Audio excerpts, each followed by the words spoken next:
Episode में आपकी भविष्यवाणी आपने ये की थी कि महाराष्ट्र में शिवसेना सबसे बड़ी पार्टी बनकर उभरेगी। लेकिन अगर हम एग्जिट पोल की बात करें तो एग्जिट पोल के नतीजे कुछ और ही कहते हैं। आखिर क्या होने वाला है ये बताइए।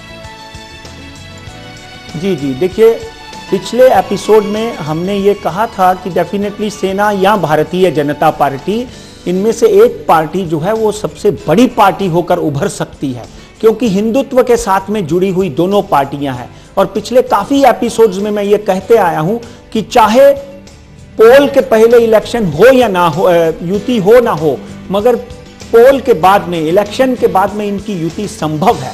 अब आपने जो सवाल किया है कि एग्जिट पोल जो है वो कुछ और ही कहते हैं। एग्जिट पोल महाराष्ट्र में भारतीय जनता पार्टी को सबसे ज्यादा सीटें देते हैं, मगर पूरे के पूरे सारे के सारे एग्जिट पोल का जब हमने अध्ययन किया तो एक बात पक्की है किमी जी कि सारे के सारे एग्जिट पोल जो हैं वो भारतीय जनता पार्टी को बहुमत नहीं देते।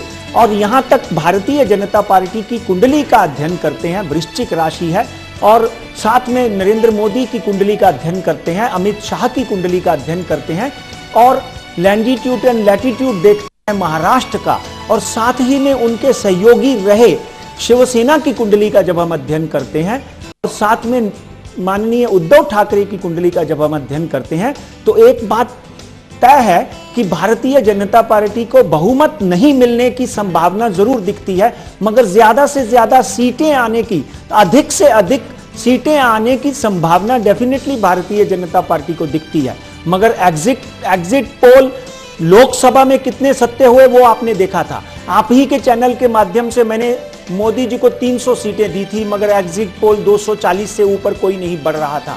इसलिए आज अगर हम इस चीज का अध्ययन करके लोगों तक पहुंचे आते हैं तो डेफिनेटली भारतीय जनता पार्टी महाराष्ट्र में सबसे बड़ी पार्टी बनकर उभर सकती है, मगर बहुमत को पाएगी इसमें डेफिनेटली ग्रह दशा शंका जाहिर करते हैं, अस्थिरता जाहिर करते हैं, क्योंकि चुनाव संडे को चुनावों का रिजल्ट है।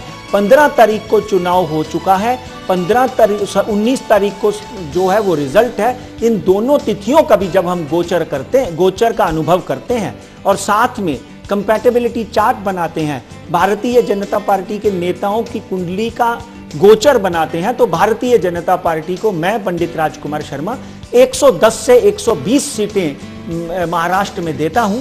एक बात तय है कि महाराष्ट्र में भारतीय जनता पार्टी सबसे बड़ी पार्टी बनकर उभर सकती है, यह संभव है।